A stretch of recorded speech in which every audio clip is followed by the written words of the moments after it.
વડાપ્રધાન નરેન્દ્ર મોદી આજે તામિલનાડુના પ્રવાસે હતા। વેલ્લરમાં જનસભાને સંબોધિત કરીને વડાપ્રધાને ડીએમકે અને કોંગ્રેસ પર નિશાન સાધ્યું। વડાપ્રધાન નરેન્દ્ર મોદીએ કહ્યું, તમિલનાડુ માટે વિકસિત ભારતનું નેતૃત્વ કરવાનો સમય આવી ગયો છે, પરંતુ ડીએમકે તમિલનાડુને જૂની વિચારસરણી, જૂની રાજનીતિમાં ફસાવવા માંગે છે। આખી ડીએમકે એક પારિવારિક કંપની બની ગઈ છે, જેના કારણે ડીએમકેનું પારિવારિક રાજકારણને લઈ તમિલનાડુના યુવાનોને આગળ વધવાની તક મળી નથી રહી। ડીએમકે ચૂંટણી લડવા અને ડીએમકેમાં આગળ વધવા માટે મુખ્ય માપદંડ છે। પ્રથમ, પારિવારિક રાજકારણ, બીજું भ्रष्टाचार और तीजू तमिल संस्कृति नो विरोध।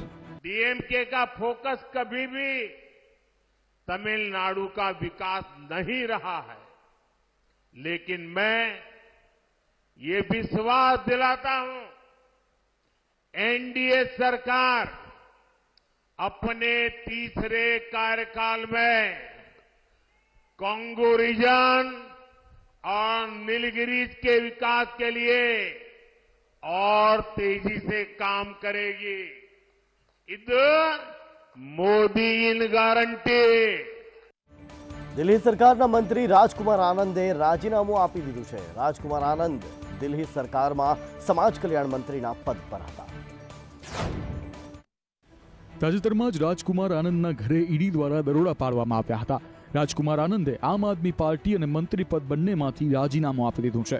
વર્ષ 2020માં રાજકુમાર આનંદ આમ આદમી પાર્ટીની ટિકિટ પર પટેલનગરથી ધારાસભ્ય બન્યા હતા। આમ આદમી પાર્ટીમાંથી રાજીનામું આપતી વખતે પૂર્વ મંત્રી રાજકુમાર આનંદે કહ્યું કે હું દિલ્હી સરકારમાં મંત્રી છું અને મારી પાસે 7 વિભાગો છે, પરંતુ આજે હું ખૂબ જ દુઃખી છું અને મારું દુઃખ વહેંચી રહ્યો છું। હું રાજકારણમાં ત્યારે આવ્યો જ્યારે અરવિંદ કેજરીવાલે કહ્યું હતું કે રાજકારણ બદલાશે તો દેશ બદલાશે। જોકે આજે અફસોસ સાથે કહેવું પડે છે કે રાજકારણ બદલાયું નથી, પણ રાજકારણી બદલાયા છે। રાજકુમાર આનંદે કહ્યું કે આમ આદમી પાર્ટીનો જન્મ ભ્રષ્ટાચાર વિરુદ્ધના આંદોલનમાંથી થયો હતો, પરંતુ આજે આ પાર્ટી પોતે જ ભ્રષ્ટાચારની દલદલમાં ફસાઈ ગઈ છે। મંત્રી પદ પર રહીને આ સરકાર માટે કામ કરવું મારા માટે અસહજ બની ગયું છે। હું હવે આમ આદમી પાર્ટી અને આમ આદમી પાર્ટી સરકાર અને મંત્રી પદ પરથી રાજીનામું આપી રહ્યો છું, કારણ કે હું નથી ઈચ્છતો કે મારું નામ તેમના ભ્રષ્ટાચાર સાથે જોડાય। ક્ષત્રિય સમાજ દ્વારા પરસોત્તમ રૂપાલાના વિરોધ વચ્ચે જામનગર જામ સાહેબનો વધુ એક પત્ર સામે આવ્યો છે। રૂપાલાને માફી માંગવાનું અને ક્ષત્રિય સમાજને માફ કરવાની અપીલ આ પત્રમાં કરાઈ છે। રાજકોટ લોકસભા બેઠકના ભાજપના ઉમેદવાર અને કેન્દ્રમાં મંત્રી પુરુષોત્તમ રૂપાલાના વિવાદિત નિવેદનનો મામલો ગરમાયો છે। રૂપાલાના વિવાદિત નિવેદન બાદ રાજ્યભરમાં ક્ષત્રિય સમાજ દ્વારા વિરોધ કરવામાં આવી રહ્યો છે। આવામાં ક્ષત્રિય સમાજ દ્વારા પુરુષોત્તમ રૂપાલાના વિરોધ વચ્ચે જામનગર જામ સાહેબનો વધુ એક પત્ર સામે આવ્યો છે। આ પત્રમાં જામ સાહેબે લખ્યું છે કે ગઈકાલે મારા પત્રો સાર્વજનિક થયા પછી સમાજના ઘણા આગેવાનો, ઘણા ધર્મગુરુઓ અને અન્ય આગેવાનો સાથે વાત થઈ। મારા ધ્યાન પર આવ્યું કે રૂપાલાએ પહેલા 2 વાર માફી માંગી લીધી છે, પરંતુ આટલું પૂરતું નથી। નિવેદનની જગ્યાએ સમાજના પ્રમુખ આગેવાનો અને ધર્મગુરુઓની સામે માફી માંગવી જોઈએ। ફરી એકવાર રૂપાલા આ પ્રમાણે માફી માંગે તો ક્ષમા વીરસ્ય ભૂષણમના આપણા ધર્મને યાદ કરી માફી આપવી જોઈએ। આ ચૂંટણી નરેન્દ્ર મોદીજીએ ત્રીજી વાર પ્રધાનમંત્રી બનાવવાની ચૂંટણી છે। આપણા ગુજરાતના નરેન્દ્ર મોદીજીએ દેશને ખૂબ આગળ વધાર્યો છે, દેશને સમૃદ્ધ અને સુરક્ષિત કર્યો છે। આપણા ધર્મ અને ભારતીય સંસ્કૃતિનું વિશ્વમાં માન વધાર્યું છે। આ ધ્યાને લઈને આપણે આગળ વધવું જોઈએ। આ પત્ર થકી જામ સાહેબે રૂપાલાને ક્ષત્રિય સમાજના આગેવાનો અને ધર્મગુરુઓ સમક્ષ માફી માંગવાની અપીલ કરી છે। વડોદરા ભાજપના નગરસેવક કલ્પેશ પટેલ દ્વારા એક વિવાદિત પોસ્ટ મુકાઈ હતી, જે પોસ્ટ બાદ નગરસેવક કલ્પેશ પટેલે માફી માંગી છે અને સોશિયલ મીડિયા ટીમથી ભૂલ થઈ હોવાની વાત કરી હતી। લોકસભા ચૂંટણીના પગલે રાજ્યની રાજનીતિમાં હાલ ગરમાવો છે। તેવામાં ભાજપના રાજકોટના ઉમેદવાર પુરુષોત્તમ રૂપાલા નિવેદન બાદ બળતામાં ઘી હોમાયું છે। તેવામાં વડોદરા ભાજપના એક નગરસેવકે આ મુદ્દે વિવાદિત પોસ્ટ કરતા જોવા જેવી થઈ। નગરસેવક કલ્પેશ પટેલે તુરંત તે પોસ્ટ ડિલીટ કરી હતી અને માફી માંગી હતી। મારું માનવું છે કે જે મેસેજ વાયરલ થયો છે તે હર કોઈના મોબાઈલમાં ફોરવર્ડ થઈ રહ્યો છે। એવો જ મેસેજ એક મારા મોબાઈલમાં પણ ફોરવર્ડ થઈને આવેલો અને ફોરવર્ડ આવ્યા હતા। મારા જે સોશિયલ મીડિયાની ટીમ છે એને મને ધ્યાન દોર્યું કે ભાઈ આ ટાઈપનો મેસેજ આવ્યો છે, અન્ડરસ્ટેન્ડિંગ થતા એ લોકોએ જે અપડેટ કરીને ધ્યાન પર આવતા તરત જ આપણે મેસેજ જે એકચ્યુઅલ પહોંચાડવાનો હતો એ મેસેજ અમે પહોંચાડીને અમે દિલગીરી પણ વ્યક્ત કરી હતી અને આજે કોઈ પણ વસ્તુની ભૂલ થઈ હોય તો એની અંદર દિલગીરી વ્યક્ત કરવામાં સહેજે શરમ ના રાખવી જોઈએ અને સોશિયલ મીડિયાની ભૂલ હતી એની માટે દિલગીરી વ્યક્ત કરી. બનાસકાંઠાના કોંગ્રેસના ઉમેદવાર ગેનીબેન ઠાકોરે ભાજપના ઉમેદવાર રેખાબેન પર નિશાન સાધ્યું. તેઓ માત્ર પીએમના નામે વોટ માંગે છે તેવું ગેનીબેને કહ્યું. ઉમેદવારોને બધા સામેના વોટ માંગે અને એ ભાષણમાં કે આપણે દેશના વડાપ્રધાનને અનેક વખત નામ લઈને એમ કે આપણે મોદી સાહેબને વોટ આપો, એટલા માટે અમે તમારી પાસે વિકાસના કામો માટે વોટ માંગવા આવ્યા છીએ. આવી મોદી સાહેબના નામે વાતો બધી થાય ત્યારે અમારા બધા આગેવાનો વાત કરે કે આપણે દીકરાની હગાઈ કરવાની હોય ત્યારે સામેવાળા જોવા આવે તો પહેલા દીકરાને જોવાય કે એના હારાને જોઈને હગાઈ કરે. પહેલા તો મૂર્તિયાને જોવે ને કે ભાઈ આ મૂર્તિઓ પસંદ છે, પછી મિલકત એના હારાની કેટલી થઈ બરોબર એમ પહેલી શરૂઆતમાં તો પસંદ આવવું જોઈએ કે ના આવવું જોઈએ. આ તો વાત એવી જ કરે તમે મોદી તમારું કોને કે હું બધું કામ કરવા માટે સક્ષમ છું એમ કોને વાત છે. હું તમને ખાતરી આપું છું કે તમારે કોઈને વચ્ચે રાખવાની જરૂર નથી. અડધી રાતે ભાભરા દરવાજા ખખડાવું છું, પાડોમાં બેઠી છું, 28 વર્ષનો અનુભવ છે. હજી આજ સુધી કોઈ ઠાલા હાથે કામ માટે આવ્યું હોય પાછું ગયું હોય એવો એક પણ રેકોર્ડ હજી 28 વર્ષમાં બન્યો નથી. ભાજપના ભરતી મેળા વચ્ચે પાટણમાં ઉલટી ગંગા વહી છે. અહીં તાલુકા ભાજપના ઉપપ્રમુખ ભાજપનો સાથ છોડી કોંગ્રેસમાં જોડાઈ ગયા. તેમણે કહ્યું કે પાર્ટીમાં દબાઈને રહેવું પડતું હતું.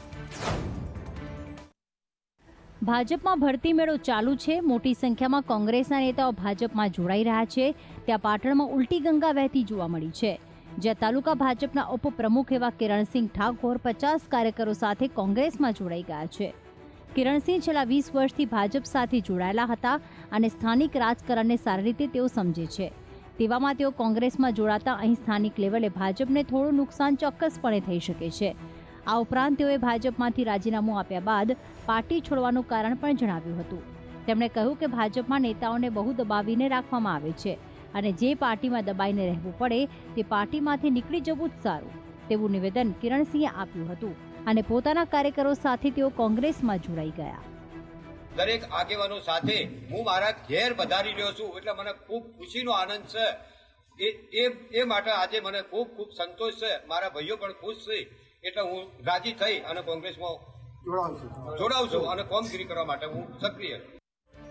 વિધાનસભાની પેટા ચૂંટણી માટે કોંગ્રેસનું મંથન ગુજરાતમાં ચાલુ છે. વિજાપુર બેઠક પર દિનેશ પટેલને પ્રદેશ કાર્યાલય બોલાવાતા તેઓનું નામ આ બેઠક માટે નક્કી મનાઈ રહ્યું છે. રાજ્યમાં લોકસભા ચૂંટણીનો માહોલ જામ્યો છે. ભાજપે રાજ્યમાં તમામ 26 બેઠકો પર પોતાના ઉમેદવારો જાહેર કરી દીધા છે, પરંતુ હજુ કોંગ્રેસ ઉમેદવારો માટે મંથન કરી રહ્યું છે. હાલમાં સૂત્રો દ્વારા માહિતી છે કે કોંગ્રેસ મહેસાણા બેઠક અને વિજાપુર બેઠક પરથી પેટા ચૂંટણી માટે ઉમેદવારો માટે મંથન કરી રહ્યું છે. આ માટે કેટલાક નામો ચર્ચામાં છે. અત્યારે ગુજરાતમાં સંગઠન પ્રભારી મુકુલ વાસનિક સાથે બેઠકોનો દોર શરૂ થયો છે. તેવામાં વિજાપુર બેઠક માટે દિનેશ પટેલને પ્રદેશ કાર્યાલય બોલાવાતા તેમનું નામ આ બેઠક પરથી નક્કી માનવામાં આવી રહ્યું છે. દિનેશ પટેલે કહ્યું છે કે જો પાર્ટી કહેશે તો હું આ બેઠક પર લડીશ. હાઈકમાન્ડ અમને બધાને જે કહે એમાંથી પાસ કરે એટલે અમે પછી ફાઇનલ કરીશું કે ભાઈ અમને ઉમેદવાર મળી ગયો છે, બરાબર. હાઈકમાન્ડ પાસ કરશે એની સાથે અમે બધા ઉમેદવારો ભેગા થઈ અને ચૂંટણી લડવાના છીએ. એ ઉપરવાળા હાઈકમાન્ડને વિચારવાનું છે કે કોને આપવી, શું કરવી, બરાબર. એ હાઈકમાન્ડ નક્કી કરે એ પછી આપણે બધું બાકી આગળ વિચારવાનું છે. બાકી ટફ છે જ નહીં. કોંગ્રેસની જ સીટ છે. કાયમ માટે અમે કોંગ્રેસવાળા બધા આ લોકોને અમે જીતાડેલા જ છીએ. આણંદ બેઠક પર ચૂંટણી પ્રચારનો ધમધમાટ શરૂ થયો છે. ત્યારે અહીં કંઈક અલગ રીતે લોકો વચ્ચે જઈ ભારતીય જનતા પાર્ટીએ પ્રચાર કર્યો. ભારતીય જનતા પાર્ટીના રાષ્ટ્રીય નેતૃત્વ દ્વારા આણંદના વર્તમાન સાંસદ મિતેશભાઈ પટેલને આગામી લોકસભા ચૂંટણીમાં ફરી એકવાર આણંદ લોકસભા સીટના ઉમેદવાર તરીકે પસંદ કરવામાં આવ્યા છે. ત્યારે આજે મિતેશ પટેલ આણંદ બેઠક પર ચૂંટણી પ્રચાર કરવા પહોંચ્યા હતા. અહીં તેઓનું અનોખું સ્વાગત કરવામાં આવ્યું હતું. બોરસદના પીપળી ગામમાં મિતેશ પટેલને જેસીબી ઉપર બેસાડીને રેલી યોજાઈ હતી. અત્યાર સુધી બાગી ઘોડી ઉપર બેસાડી થતું હતું સ્વાગત, પરંતુ અહીં જેસીબી ઉપર બેસાડી સ્વાગત કરવામાં આવ્યું હતું. આપને જણાવી દઈએ કે મિતેશ પટેલ ચૂંટણીમાં જીતનો રેકોર્ડ ધરાવે છે. 2019 લોકસભા ચૂંટણીમાં તેઓએ 1 1,97,718 મતોથી વિજય નોંધાવ્યો હતો. 2019માં તેઓએ આણંદ મત વિસ્તારના ઇતિહાસમાં સૌથી વધુ માર્જિનથી જીત મેળવી હતી. ત્યારે આ વખતે પણ જંગી બહુમતથી જીત મેળવવાનો તેઓએ વિશ્વાસ વ્યક્ત કર્યો છે. આણંદ બેઠક પર ચૂંટણી પ્રચારનો ધમધમાટ શરૂ થયો છે. ત્યારે અહીં કંઈક અલગ રીતે લોકો વચ્ચે જઈ ભારતીય જનતા પાર્ટીએ પ્રચાર કર્યો હતો. દિલ્હીના મુખ્યમંત્રી અરવિંદ કેજરીવાલની મુશ્કેલી ઓછી થવાનું નામ નથી લઈ રહી. હાઈકોર્ટે ધરપકડ વિરુદ્ધની અરજી ફગાવ્યા બાદ અરવિંદ કેજરીવાલ સુપ્રીમ કોર્ટના શરણે પહોંચ્યા છે. રાજકોટ લોકસભા બેઠકના ભાજપના ઉમેદવાર અને કેન્દ્રમાં મંત્રી પુરુષોત્તમ રૂપાલાના વિવાદિત નિવેદનનો મામલો ગરમાયો છે. રૂપાલાના વિવાદિત નિવેદન બાદ રાજ્યભરમાં ક્ષત્રિય સમાજ દ્વારા વિરોધ કરવામાં આવી રહ્યો છે. આવામાં ક્ષત્રિય સમાજ દ્વારા પુરુષોત્તમ રૂપાલાના વિરોધ વચ્ચે જામનગર જામ સાહેબનો વધુ એક પત્ર સામે આવ્યો છે. આ પત્રમાં જામ સાહેબે લખ્યું છે કે ગઈકાલે મારા પત્રો સાર્વજનિક થયા પછી સમાજના ઘણા આગેવાનો, ઘણા ધર્મગુરુઓ અને અન્ય આગેવાનો સાથે વાત થઈ. મારા ધ્યાન પર આવ્યું કે રૂપાલાએ પહેલા 2 વાર માફી માંગી લીધી છે, પરંતુ આટલું પૂરતું નથી. નિવેદનની જગ્યાએ સમાજના પ્રમુખ આગેવાનો અને ધર્મગુરુઓની સામે માફી માંગવી જોઈએ. ફરી એકવાર રૂપાલા આ પ્રમાણે માફી માંગે તો ક્ષમા વીરસ્ય ભૂષણમના આપણા ધર્મને યાદ કરી માફી આપવી જોઈએ. આ ચૂંટણી નરેન્દ્ર મોદીજીએ 3જી વાર પ્રધાનમંત્રી બનાવવાની ચૂંટણી છે. આપણા ગુજરાતના નરેન્દ્ર મોદીજીએ દેશને ખૂબ આગળ વધાર્યો છે, દેશને સમૃદ્ધ અને સુરક્ષિત કર્યો છે. આપણા ધર્મ અને ભારતીય સંસ્કૃતિનું વિશ્વમાં માન વધાર્યું છે. આ ધ્યાને લઈને આપણે આગળ વધવું જોઈએ. આ પત્ર થકી જામ સાહેબે રૂપાલાને ક્ષત્રિય સમાજના આગેવાનો અને ધર્મગુરુઓ સમક્ષ માફી માંગવાની અપીલ કરી છે. સુપ્રીમ કોર્ટ ફરી પતંજલિ કંપની સામે લાલ ધૂમ થઈ છે. વિવાદાસ્પદ જાહેરાત કેસમાં બાબા રામદેવ અને બાલકૃષ્ણની બીજી માફી પણ કોર્ટે ફગાવી દીધી. સુપ્રીમ કોર્ટે આજે પતંજલિની વિવાદાસ્પદ જાહેરાત કેસમાં બાબા રામદેવ અને બાલકૃષ્ણની બીજી માફી પણ ફગાવી દીધી. જસ્ટિસ હેમા કોહલી અને જસ્ટિસ અમાનુતુલ્લાની બેન્ચે પતંજલિના વકીલો વિપિન સાધી અને મુકુલ રોહતગીને કહ્યું કે તમે જાણી જોઈને કોર્ટના આદેશનું ઉલ્લંઘન કર્યું છે, જેથી હવે કાર્યવાહી માટે તૈયાર રહો. 9 એપ્રિલે સુનાવણીના એક દિવસ પહેલા બાબા રામદેવ અને પતંજલિ આયુર્વેદના મેનેજિંગ ડિરેક્ટર આચાર્ય બાલકૃષ્ણએ એક નવું સોગંદનામું દાખલ કર્યું, જેમાં પતંજલિએ બિનશરતી માફી માંગી હતી અને કહ્યું હતું કે તેમને આ ભૂલ માટે પસ્તાવો છે અને તે ફરીથી નહીં થાય. આ પહેલા 2 એપ્રિલે આ જ બેન્ચમાં સુનાવણી થઈ અને માફી માંગવામાં આવી હતી. તે દિવસે પણ બેન્ચે પતંજલિને ઠપકો આપ્યો હતો અને કહ્યું હતું કે આ માફી માત્ર પરિપૂર્ણતાના ખાતર છે. સુપ્રીમ કોર્ટ 17 ઓગસ્ટ 2022ના રોજ ઇન્ડિયન મેડિકલ એસોસિએશન દ્વારા દાખલ કરવામાં આવેલી અરજી પર સુનાવણી કરી રહી છે. તેમાં કહેવામાં આવ્યું છે કે પતંજલિએ કોવિડ રસીકરણ અને એલોપેથી વિરુદ્ધ નકારાત્મક પ્રચાર કર્યો હતો. તે જ સમયે તેમણે પોતાની આયુર્વેદિક દવાઓથી કેટલાક રોગોનો ઇલાજ કરવાનો ખોટો દાવો કર્યો. બાગેશ્વર ધામના પંડિત ધીરેન્દ્ર કૃષ્ણ શાસ્ત્રીને જાનથી મારી નાખવાની ધમકીના મામલો સામે આવ્યો. સોશિયલ મીડિયા થકી આ ધમકી આપવામાં આવી. ઉત્તર પ્રદેશના બરેલીમાં બાગેશ્વર ધામના પંડિત ધીરેન્દ્ર કૃષ્ણ શાસ્ત્રીને જાનથી મારી નાખવાની ધમકીનો મામલો સામે આવ્યો છે. ફેસબુક દ્વારા આપવામાં આવેલી ધમકીમાં કહેવામાં આવ્યું છે કે માથું ધડથી અલગ કરી દેવામાં આવશે. જે બાદ હિન્દુ સંગઠનોના કાર્યકર્તાઓ ગુસ્સે થઈ ગયા હતા. તેમણે બરેલીના અમલા કોતવાલીમાં ફરિયાદ દાખલ કરી છે. ફરિયાદમાં કહેવામાં આવ્યું છે કે સનાતન ધર્મના ગુરુને સમજી વિચારીને ટાર્ગેટ કરવામાં આવે છે. ધર્મગુરુ પંડિત ધીરેન્દ્ર શાસ્ત્રીના ફોટાનો ખરાબ રીતે ઉપયોગ કરીને અશોભનીય રીતે એડિટ કરી સોશિયલ મીડિયા પર વાયરલ કરવામાં આવ્યો છે, જેમાં તેમને ધમકી આપતી ઓડિયો ક્લિપ પણ જોડવામાં આવી છે. આ વિડીયોથી તેમના સમર્થકો અને હિન્દુ સમુદાયની જેમને તેમના પર શ્રદ્ધા છે તેમની લાગણી દુભાઈ છે. મોટી સંખ્યામાં તેમના સમર્થકો ઉમટી આવ્યા છે અને આમલા પોલીસ સ્ટેશનમાં જોરદાર હોબાળો કર્યો છે. તેઓએ પોલીસ અધિકારીને ફરિયાદ નોંધીને કાર્યવાહી કરવાની માંગ કરી છે. મોટી સંખ્યામાં તેમના સમર્થકો ઉમટી આવ્યા છે અને આમલા પોલીસ સ્ટેશનમાં જોરદાર હોબાળો કર્યો છે. તેઓએ પોલીસ અધિકારીને ફરિયાદ નોંધીને કાર્યવાહી કરવાની માંગ કરી છે. ગુજરાતમાં હવે ધર્માંતરણ કરવાવાળા અને કરાવવાવાળા બંને મંજૂરી લેવી અનિવાર્ય રહેશે, તેવો પરિપત્ર ગૃહ વિભાગે કર્યો છે. વર્ષ 2021માં ગુજરાત ધર્મ સ્વાતંત્ર્ય અધિનિયમ 2003ને સરકારે સુધાર્યા બાદ અનેક જિલ્લા કલેક્ટરો અર્થાત મેજિસ્ટ્રેટની કચેરીમાં આ કાયદા હેઠળના વર્ષ 2008ના નિયમોનું મનગઢંત અર્થઘટન થઈ રહ્યું છે, જેથી ન્યાયિક લિટિગેશનોમાં વધારો થયો છે.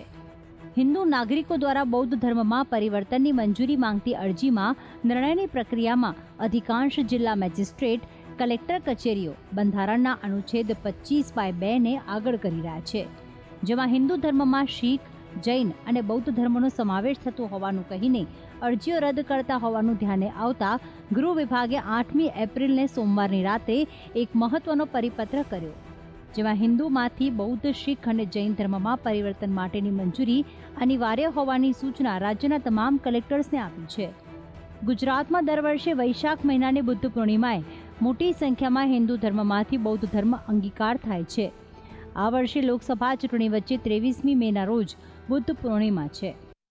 બુલેટિનમાં આગળ વાત કરીએ તો પાકિસ્તાન એક તરફ વીઆઈપી કલ્ચર હટાવવાની વાતો કરી રહ્યું છે અને બીજી તરફ પીએમની વીઆઈપી લેન્ડિંગને લઈને 350થી વધુ જેટલા મુસાફરો હેરાન પરેશાન થયા.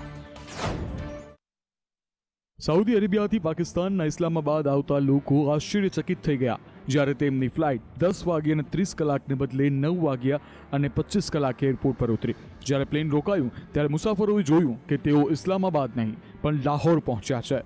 કેટલાક વીઆઈપી મુસાફરોને ઉતાર્યા પછી વિમાને ફરીથી ઇસ્લામાબાદ માટે ઉડાન ભરી. પાકિસ્તાનના વડાપ્રધાન શહેબાઝ શરીફ, પંજાબના મુખ્યપ્રધાન મરિયમ નવાઝ અને અન્ય ઘણા વીઆઈપી પાકિસ્તાન ઇન્ટરનેશનલ એરલાઇન્સમાં સાઉદી અરેબિયાથી ઇસ્લામાબાદ આવી રહ્યા હતા.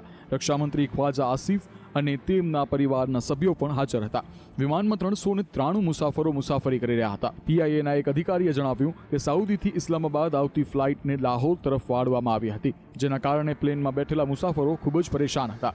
લાહોરમાં વિમાનમાં 79 મુસાફરોને ઉતાર્યા બાદ તેને ઇસ્લામાબાદ લઈ જવામાં આવ્યો હતો. વડાપ્રધાન શહબાઝ શરીફે સત્તા સંભાળ્યા બાદ રેડ કાર્પેટ પર પ્રતિબંધ લગાવી દીધો હતો. તેમણે વીઆઈપી પ્રોટોકોલ નાબૂદ કરવાની પણ જાહેરાત કરી હતી, પરંતુ તાજેતરમાં બનેલી આ ઘટના તેના નિર્ણય પર ઘણા સવાલો ઊભા કરી રહી છે. ભારતના જૈન આધ્યાત્મિક નેતાનું યુએસમાં સન્માન કરવામાં આવ્યું. જાહેર ભલાઈ અને માનવતા માટેના યોગદાન બદલ તેઓને યુએસ પ્રેસિડેન્ટનો ગોલ્ડ વોલિયન્ટિયર સર્વિસ એવોર્ડ એનાયત કરવામાં આવ્યો. યુએસમાં વરિષ્ઠ ડેમોક્રેટિક સાંસદ બ્રેડ શેરમેને મંગળવારે ભારતમાં અહિંસા વિશ્વ ભારતી અને વિશ્વ શાંતિ કેન્દ્રના સ્થાપક લોકેશ મુનીને રાષ્ટ્રપતિ એવોર્ડ, ગોલ્ડન શિલ્ડ અને પ્રમાણપત્રથી સન્માનિત કર્યા. રાષ્ટ્રપતિ જો બિડન દ્વારા હસ્તાક્ષર કરેલા પત્રમાં કહેવામાં આવ્યું છે કે જાહેર ભલાઈ, દેશ અને માનવતા માટે તમારા યોગદાન માટે હું તમને અભિનંદન આપું છું. ઉલ્લેખનીય છે કે રાષ્ટ્રપતિના સ્વયંસેવક સેવા પુરસ્કારના વિજેતાઓની પસંદગી અમેરિકોપ્સ દ્વારા કરવામાં આવે છે, જે યુએસ સરકારની સ્વતંત્ર એજન્સી છે. લોકેશ મુનીએ કહ્યું કે અમેરિકન પ્રેસિડેન્શિયલ એવોર્ડથી સન્માનિત થવું ગર્વની વાત છે, પરંતુ જવાબદારી વધી છે. કોંગ્રેસમેન બ્રેડ શેરમેને કહ્યું, અમેરિકાની વાર્તા આપણામાંથી એક પર નહીં, આપણામાંથી થોડા પર નહીં, પરંતુ આપણા બધા પર નિર્ભર છે. જનહિતમાં તમારા યોગદાન બદલ હું તમને અભિનંદન આપું છું અને તમને રાષ્ટ્રપતિના સુવર્ણ સ્વયંસેવક સેવા પુરસ્કાર અને દેશ માટે તમારી 500 કલાકની સેવા આપવા બદલ મને ગર્વ છે.